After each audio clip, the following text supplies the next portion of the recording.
Hello, I'm Christian, and welcome to the Jamoir Leadership Podcast, a show where we talk about effective collaboration, influence, and leadership in an increasingly complex world. My interview partner is Dr. Dirk Schlimm. Dirk is an international leadership expert and the author of Influencing Powerful People. The purpose of this podcast is to share ideas and stimulate discussion, and it does not constitute professional advice of any kind. If such advice is needed, the services of a competent professional should be sought. The speakers, host, and Jamoir International Incorporated are not to be held responsible for any use, misuse, or reuse of the content. Enjoy the show. Welcome back to the Jamoir Leadership Podcast. You're joining us for our first episode of 2023. So let me start by wishing all of you, our listeners, a happy new year. Today, we want to talk about the importance of people skills. This is an interesting topic for the beginning of 2023 because all around us, we see the advancement of robots, artificial intelligence, and data of various kinds. So one could say that the opposite of people and people skills are being developed at a rapid rate. Just at the end of 2022, a new AI app called ChatGPT created quite a stir. ChatGPT does everything from answering questions to writing essays, programming computers, and even generating art. So Dirk, with all this advancement of technology, who still needs people skills? Should we not rather focus on hard skills such as computer science, engineering, and data analysis? Do people skills matter in an era of unprecedented technological progress? Yeah, thanks, Christian. And that's an excellent question. So you're right. Absolutely, technology-related skills are in great demand, and they remain so. At the end of 2022, there were a lot of headlines actually about big tech companies running into some trouble due to market saturation, competition, loss of focus, and other what we might call mundane business realities that had for a moment hadn't seemed to apply to them, but they do. And so these companies reported layoffs, which caught a lot of people's attention. But I believe that tech is very much alive, and I think this is more an adjustment or what we call a correction. And just recently, for example, the Wall Street Journal reported that laid-off tech workers have no trouble finding new jobs quickly. And they're finding these jobs outside of the big tech companies. So there is a lot of demand out there for their skills as companies in many sectors are becoming more tech-focused, everything from selling online to digital logistics, process automation, and so much more. And so in a way, every company, at least in some areas, has to operate like a tech company, and that's where the demand for tech people comes from.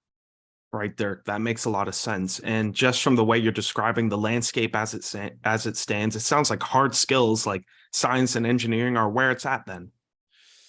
Yes, in many ways, yes, but hard skills or technical skills, you can call them, they're only one part of the equation. And so there may be people who work in a purely technical environment, so to speak, but most people don't. Most people, even very technical people, they do work with others. They work with other people. They exchange ideas. They collaborate on projects. They strategize for the long term. And as business managers or team leaders or project managers with sometimes a lot of formal authority, but also very often with very little or no authority, they have to lead. And in today's world, they cannot just tell people what to do. They have to find ways to convince, motivate, influence, and even inspire people. And machines, algorithms, data sets, they can do amazing things, but they can't inspire. Okay, Dirk, let me push back a little bit here. Is that really true? AI cannot just win chess games. It can also compose music. It can generate art, as I said. I've seen it create poems and poetry.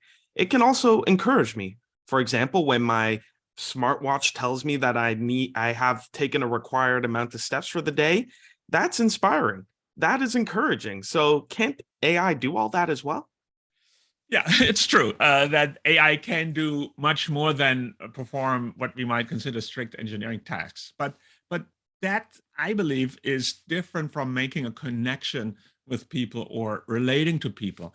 People have a great need to be understood. And I mean, really be understood as people. And the machine, smart as it may be, it may know a lot about you.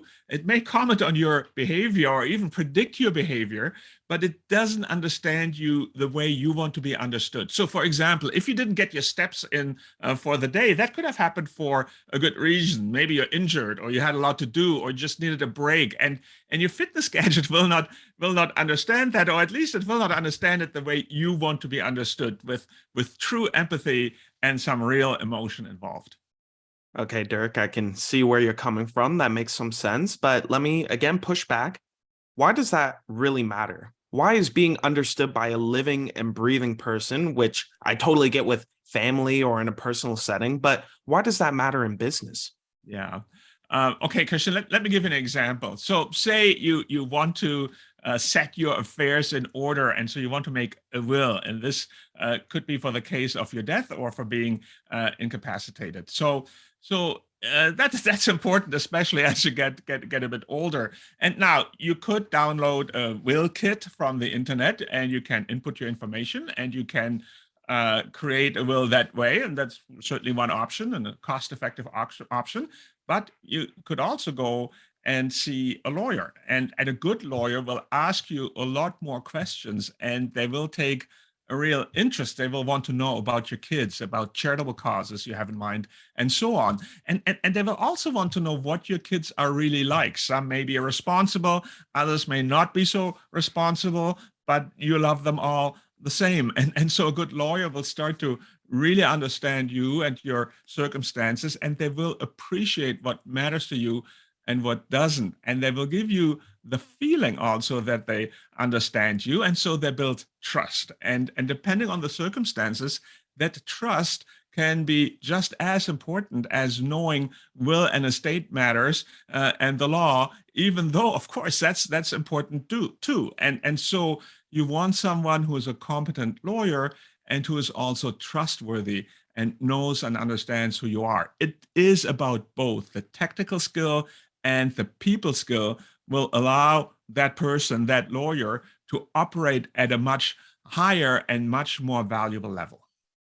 Okay, Dirk, that's a great example. And I can see how this directly applies to professionals like the lawyer in your example, or maybe financial planners, and of course, doctors who are dealing with people, clients, and patients in very personal situations.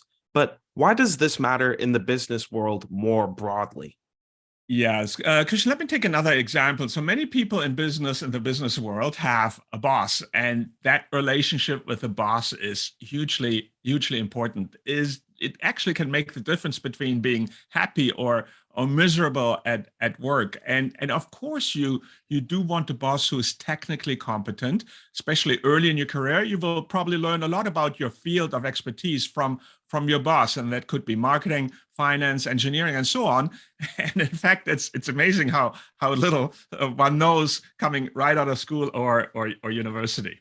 Very true, Dirk.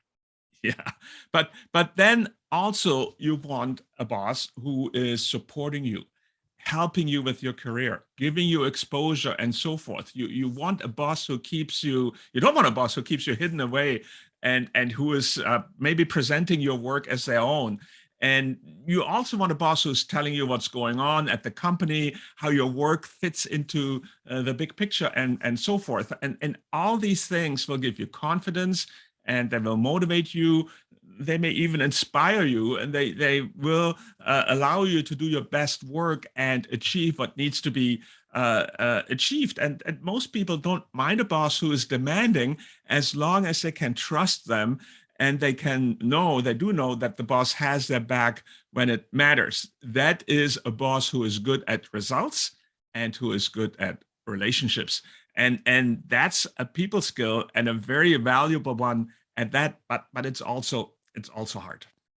Right, Dirk. I see this again making a lot of sense. And I want to pick up on that line you just said. I think your key point here is that leadership is about results and relationships, and we need to hold those things together. So, in some cases, you have to be demanding and supportive. And I could see how that could be difficult, for example, when there is a downturn or a change or when targets are just unrealistic?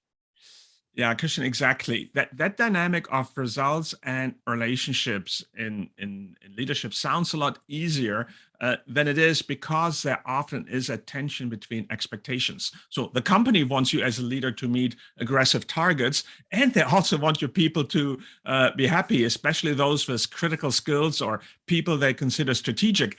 And that's not always easy to achieve. It requires a lot of skill, and that's a people skill. A robot may get results, but it will have a tough time keeping people happy, or to use a more popular term, engaged. And as the saying goes, people don't leave companies, they leave bosses. Profound, Dirk. That's becoming very clear, but maybe we can drill into this. Perhaps you have another example, or what's another area where people skills make the difference, let's say? Yeah, sure. Conflict management is something that comes up quite often. What about it? Well, organizations around the world are dealing with a lot more complexity, pressures, and diversity of players and so on. And so it's much more important that people in different functions work well across geographical, departmental, or hierarchical borders to get things done. And especially when there is business pressure and goals are in tension with each other's, this can lead to conflict. Dirk, can you unpack that a bit? Where do we see this conflict coming up? Sure. We talked about this in our episode about the matrix organization. So, for example, a company may want to globally standardize a process, let's say performance management or compensation, or they want to standardize a certain product line. And this is often in conflict with what works in a given local market. Now, we can just give a top-down edict, but then it really comes at a cost of local relationships. People locally will not feel valued, and this will impact their performance. And this happens even if the decision to standardize is the most logical in the world. Right, Dirk. And people, when we hear logical, we think that's good, but how do people skills help us out here? Well, as we discussed earlier, people want to be understood and they want to be valued for their insights and so on. And so? Well, and so just one small example. Before Yeah. you say announce a new global policy or a new global standard, it's good to consult. Even if you may not end up changing anything, it gives in our case, the locals an opportunity to explain why the process or the product does not work for them. And then you can explain why you need or want that standard anyway. And maybe there's a small tweak that we can make to make things more palatable. I saw this actually recently where a company had an automated global promotion program that automatically offered discounts on national holidays. But in some instances, this was just inappropriate because some countries in the world, they only have what we might call happy holidays, where we truly celebrate something, where the other countries may have days of national mourning, and where the happy celebration advertisement is just the wrong thing. And a quick consultation and adaptation would have solved that problem, and it would have avoided a PR nightmare. Right, Dirk, that makes a lot of sense. And we've seen examples of that recently where just a bit of personal touch, some connections with people on the ground would have done a lot of good. But Dirk, as you're saying all this, and with all due respect, frankly, this sounds pretty easy. This sounds pretty straightforward. Just talk to people, just work with people. So why is this an issue? Why are we talking about this? Where is the skill here? Yes. So first of all, consulting with people before deciding is a good, and it's maybe an easy to implement habit. But first of all, you'll be surprised how often people will not follow good and easy to implement habits. But other times you may not be able to consult because an initiative is confidential, or you really cannot adjust anything. So then the locals may think you're just going through the motions. You are saying you are consulting, but then you're not willing to change anything. So why did you bother? And so here we are at that concept of trust again. Have you built a relationship where your counterparts truly believe you want to understand, you want to help, or maybe you just can't? and they don't feel you're taking them for a ride and you are engaging in corporate collaboration rhetoric, which is really a form of hypocrisy. It's got to be real, and people hate fake collaboration more than they hate no collaboration, and that's why it's a skill. It's a soft skill, but it's actually hard to do well. Dirk, that makes a lot of sense. And as we develop this conversation, I think we're seeing this, how personal skills and these sort of connections really touch on a number of topics. We've already discussed leadership in this context. We just went through how it relates to conflict management. Maybe as we get closer to the end here, do you have a third example to bring up? Yeah, there are actually quite a few more, but maybe we can add negotiation as a third topic area. Okay, Dirk, negotiation makes sense, but let me just ask the question: why does negotiation matter, and why does that require people skills? Yeah, like leadership and conflict management, negotiation is an area where once again results and relationships matter to do things that are absolutely needed to manage an organization, especially an organization that operates in a complex and fast-changing world with a lot of interdependencies. Okay, Dirk, that sounds nice, but let's drill in here. Why do relationships really matter in a negotiation? Yeah, the reason is that often you negotiate with a party where you may want to generate goodwill in addition to what we might call the hard negotiation outcome you're looking for. So say, for example, you're negotiating with a customer and that customer engages in what we call hard bargaining. And so they say things like, take it or leave it, or the answer is no, or I don't care about your global logistics problems, just deliver the goods. And so that happens. When that happens, you may put up with this sort of approach because you desperately need their business, but you will also likely to be looking for different customers, or when the tables are turned, when they need you now more than you need them, you now take full advantage because now you're the one who can say take it or leave it. And we've actually just seen that as there have been supply shortages in many areas. Okay, Dirk, you're right. We have seen that. Yeah. So, but also, and Christian, maybe more importantly, you and the other party, when that kind of happens, when there is that lack of relationship and only hard bargaining, you may miss out on opportunities to find creative solutions that are in the interest of both parties and that make the pie bigger, so to speak, before we try to claim the biggest possible piece of the pie. Right, Dirk. And I think everyone loves a good win-win situation, but let's talk about solutions now. How does one actually build a relationship in the midst of a negotiation?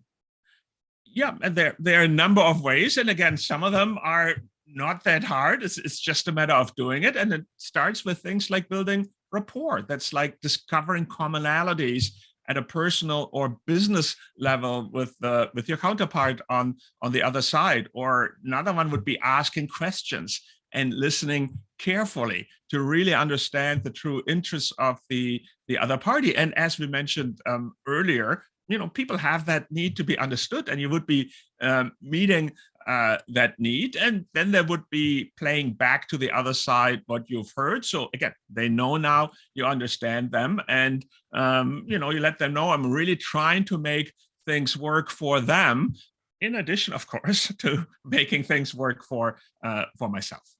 Right, Dirk, those are tangible, practical steps. And that really brings me back to our episode on negotiation, where we dove into our need, or perhaps in our best interest, where we want to show both empathy and assertiveness in a negotiation.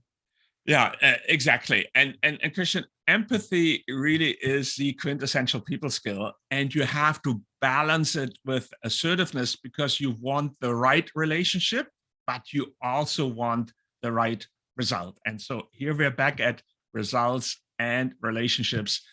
They really matter both, and that takes technical skills, and that takes people skills.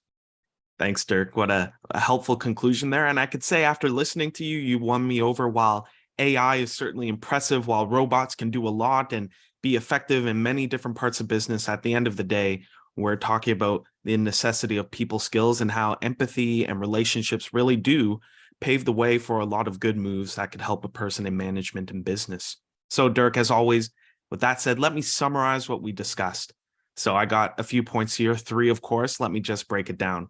Firstly, people skills are essential because in many business situations, we want results and we want relationships. Results and relationships. We looked at examples in leadership, in conflict management, and negotiation where we need both truly to be successful. A second point is that relationships are built on people-related concepts such as empathy and trust and understanding are critical. Relating to someone is a quintessential human activity. It cannot be done by artificial intelligence. A machine cannot relate. And I'm sure many people can think of those times when they looked at their smartwatch or at their phone and they missed their steps and they wish their machine just understood. A third point is that the big challenge exists because we want to have good results. We want to win, and strong relationships are often there as a source of tension. We are under pressure to produce results, or we're in a conflict due to different goals or perspectives. So making both work is not easy, and there is no quick fix. It is a skill, and it is a skill that we have to keep learning and growing and improving on. But it is worth the effort because, just thinking about it, this is something that we can all do as people and only do as people. AI can't replace us in this process. So if we want to win and we want to win well, or we want to grow and we want to grow big, we need to work on people skills. Dirk, thoughts? Yeah, Christian, I would say that's it. And what I will emphasize, you'd be surprised what a difference it can make if you start working on this truly intentionally and systematically. And so, Christian, thank you again for summarizing our conversation so well. Thank you, Dirk, and thank you for sharing all your wisdom and insight on this topic. I'm sure it has been helpful to all our listeners. And listeners, if you're new to the podcast, I encourage you. We mentioned some episodes on here, one on negotiation, but then also working in the matrix. What happens when you have two bosses who are in conflict with one another? I encourage you, if you're new, check out our previous episodes. We had a lot of great conversation on a number of topics that I'm sure you'll find helpful wherever you are in business or management or in the professional world.